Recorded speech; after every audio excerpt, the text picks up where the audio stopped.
안녕하세요. 현실주의자입니다. 지금 이제 토요일 새벽이죠. 밤이 좀 깊었습니다. 오늘 제가 좀 늦게 들어왔는데요. 오늘 잠깐 일이 있어서 늦게 왔습니다. 오늘 새로운 뉴스가 나왔더라고요. 증권사가 매수 리포트를 낸 다음에 뒤로는 몰래 물량을 넘기고 있으면 다들 이렇게 하고 있습니다. 제가 사실 이거를 굉장히 많이 트래킹하고 있는 포인트죠. 그 관련 영상도 많이 올렸고요. 이런 게 이제 걸리면 손모가지가 날아가 본다 이거죠.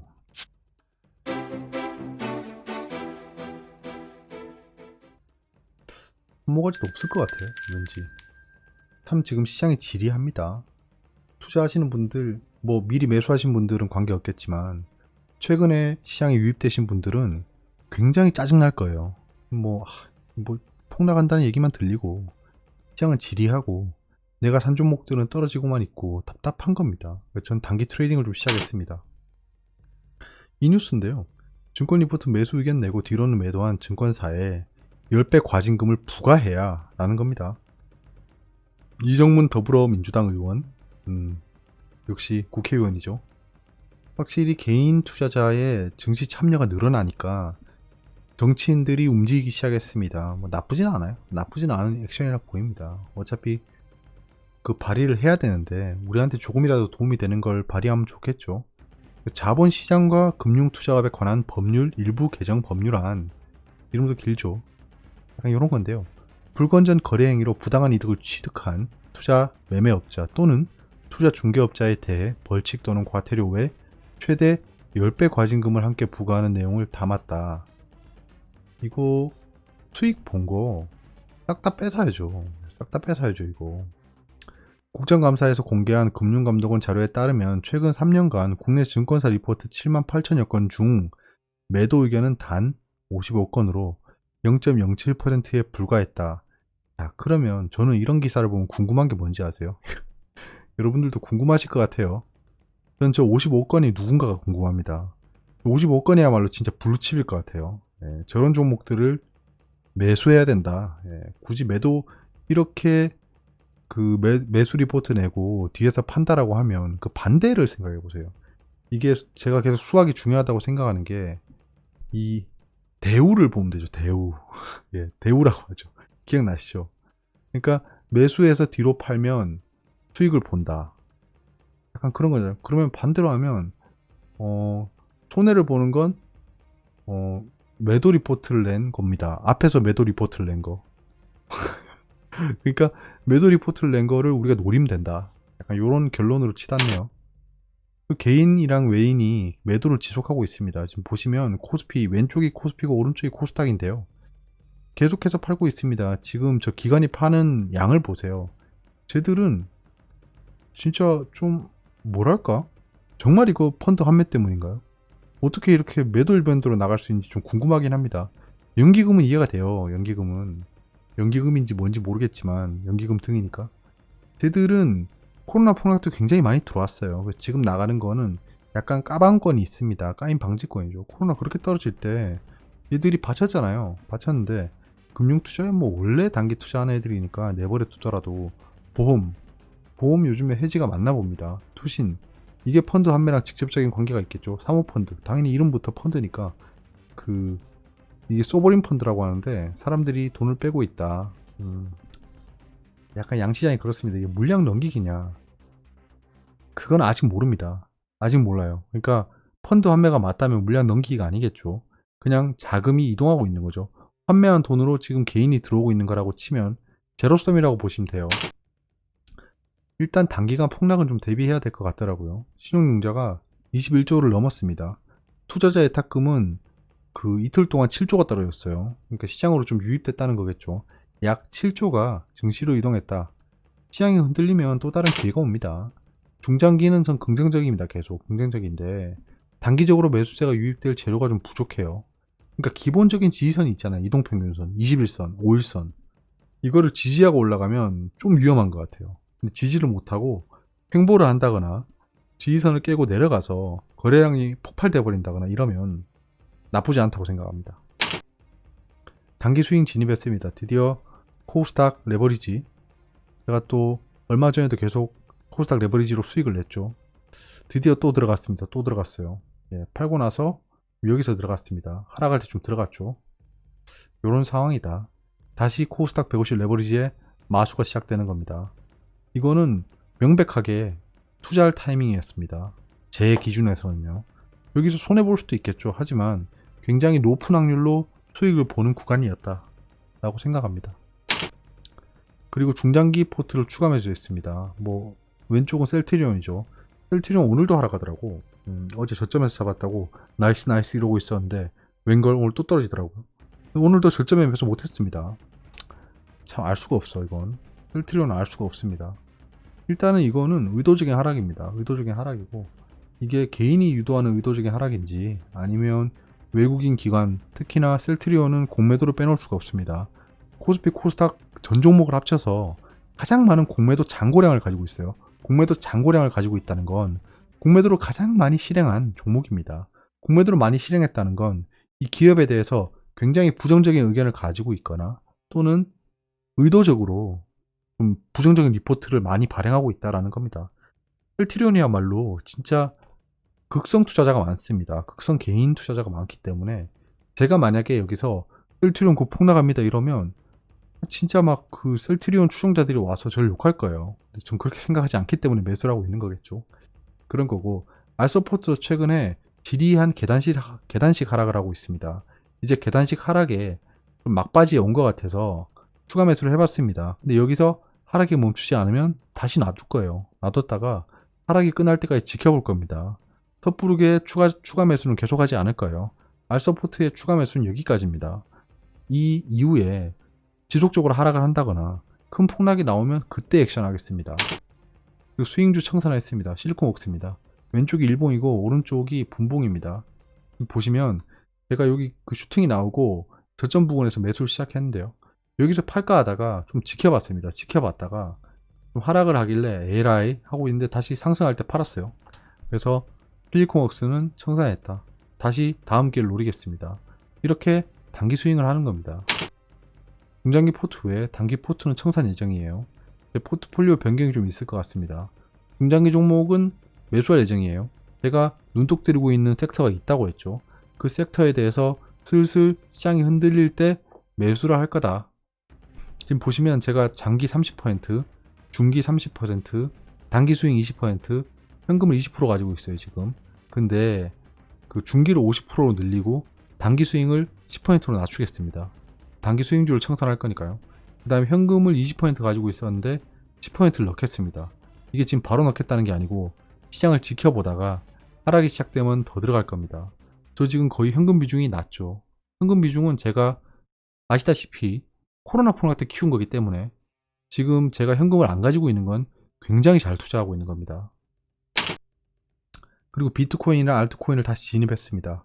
철저한 단기 트레이딩이에요. 지금 비트코인을 비롯해서 나머지 알트코인들 약간은 변동성 극대화 구간입니다. 극대화 구간이기 때문에 철저하게 단기 트레이딩에 들어갔고 제가 자료를 만들면서 진입을 했습니다. 지금도 딱 켜면 본전이네. 예. 급등할 줄 알았는데 그렇진 않네요.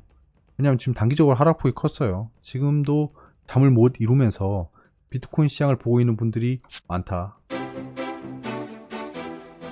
돈이 참 많아 지금 사람들이. 외신입니다. 뭐가 있을까? 까먹었습니다. JP모건이랑 웰스파고가 그 실적을 발표했어요. 굉장히 좋게 나왔는데 떨어지고 있습니다. 네, 이건 뭐 약간 제로 소멸성이 있겠죠. 금리가 상승하면 얘들도 좋아질 거기 때문에 나중에는 좋아질 거다. 하지만 지금은 아직은 좀 금융주는 따뜻하게 보기 힘듭니다. 마켓이 어깨를 들썩들썩이고 있다. 약간 의심한다는 느낌이에요. 바이든 대통령 당선인이라고 해야 되죠 아직.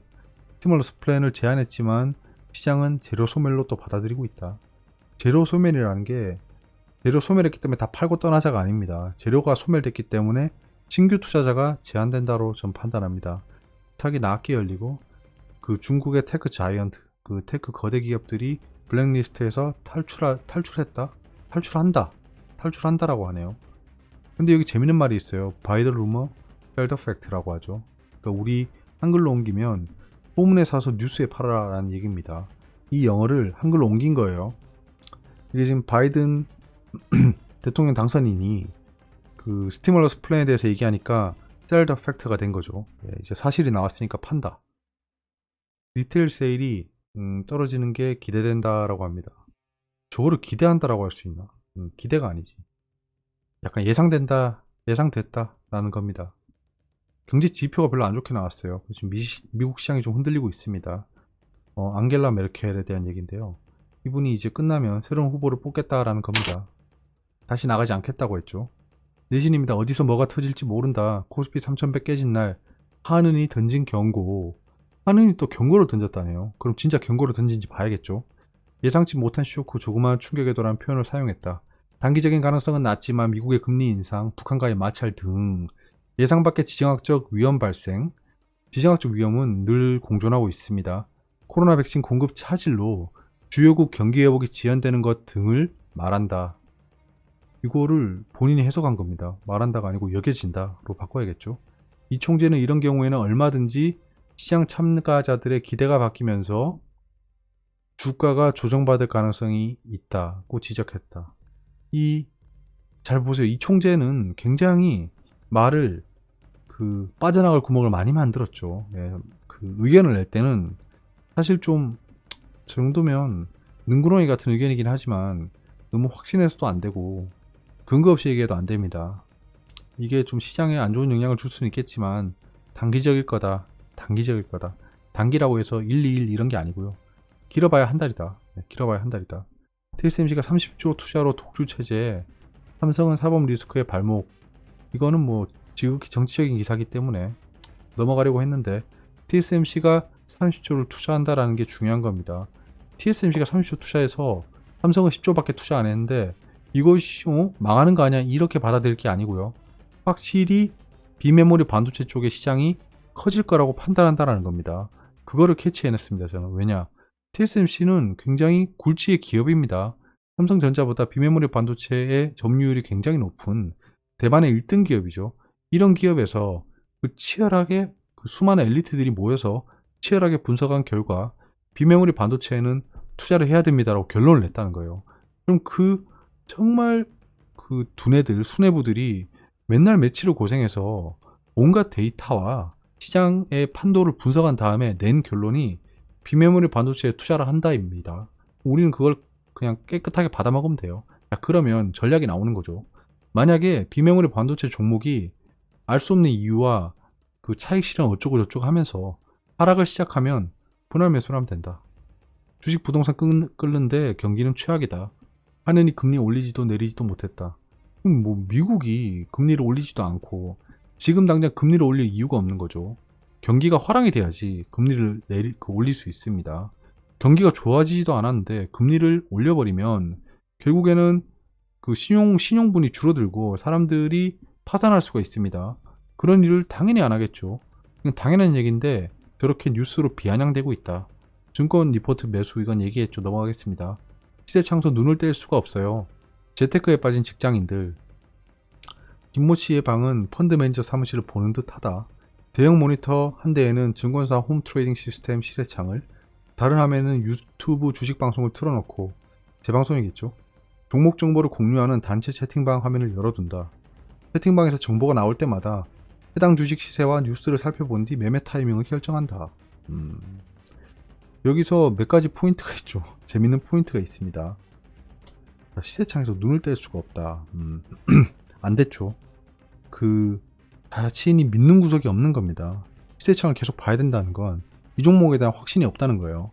내가 하락하는 타이밍을 캐치해내겠다. 재테크에 빠진 직장인들. 자, 여기서 캐치할 수 있는 건 재테크무가 굉장히 많아졌다입니다. 김모 씨의 방은 어쩌고 저쩌고 하는데 대체 이 기자는 어떤 투명인간 기술이 있길래 이런 사람들 방에 들어가서 환경을 다 볼 수 있는 거죠. 되게 신기합니다. 대형 모니터는 또 좋은 거 사셨네. 유튜브 주식 방송을 틀어놓고 유튜브가 굉장히 흥행하고 있다라는 얘기겠죠. 그리고 종목 정보를 공유하는 단체 채팅방 화면을 열어둔다. 그러니까 이거부터가 잘못된 거예요. 무슨 단체 채팅방에 무슨 그렇게 유용한 정보가 나오겠습니까? 그 사람들도 분명히 다 자기 이쪽에 있을 거예요. 이렇게 투자하면 안 된다. 그리고 재택근무를 할 때 집에서는 일을 해야 된다. 굳이 HTS를 켜놓고 보고 있을 이유가 없다. 내가 단타의 신이다 라고 했으면 재택근무를 할 게 아니고 때려치워야죠. 자, 경제 지표가 안 좋게 나왔어요. 기대치보다. 오늘 뭐 최근 경제 동향 뭐 약간 불확실성이 굉장히 높다 뭐 이런 얘기만 하고 있고 할 말이 없다라는 얘기입니다. 국내 자동차 산업 동향 작년 대비해서 엄청나게 좋았다라는 결과가 나왔죠. 그게 지금 현대차의 가격에 반영되고 있는 거죠. 대통령 취임식이 다가오고 있습니다. 바이든 대통령 당선인이 취임한다면 친환경 전기차, 건설 SOC 관련주가 조정을 보일 겁니다. 조정을 보일 겁니다. 이제 조정을 보이는데 그 조정이 언제 끝날지는 모르겠고 일단 조정이 시작되면 지켜보고 있다가 매수하면 된다. 3월 15일이 공매도 금지 해제일입니다. 굵직한 일정을 또 주말에 좀 찾아봐야겠어요.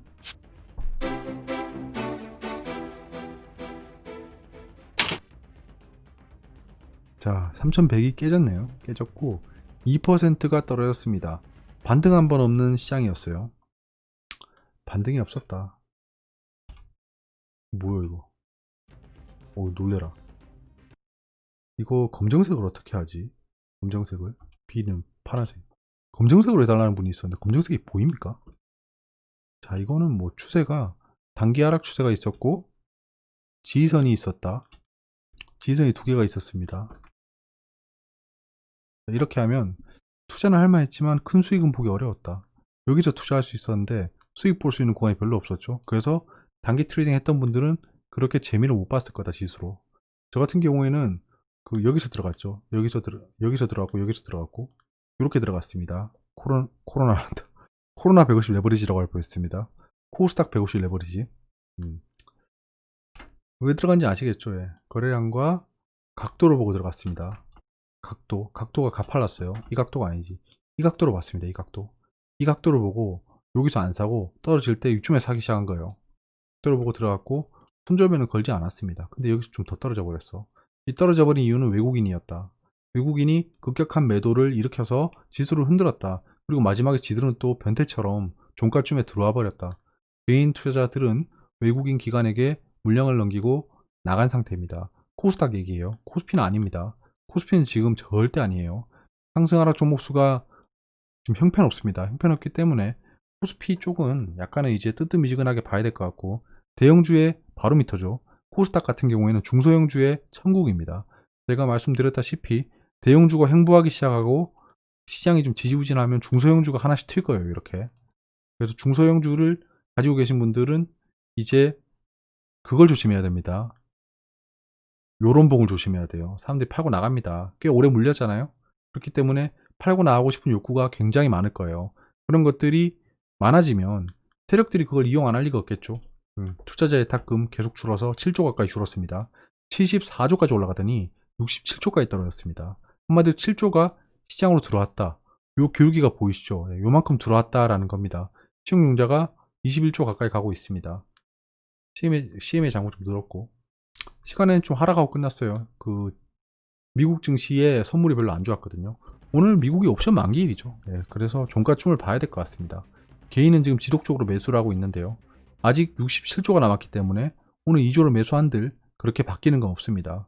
다음 주에 투자자 예탁금이 추가로 느는지 보고 판단해 보겠습니다.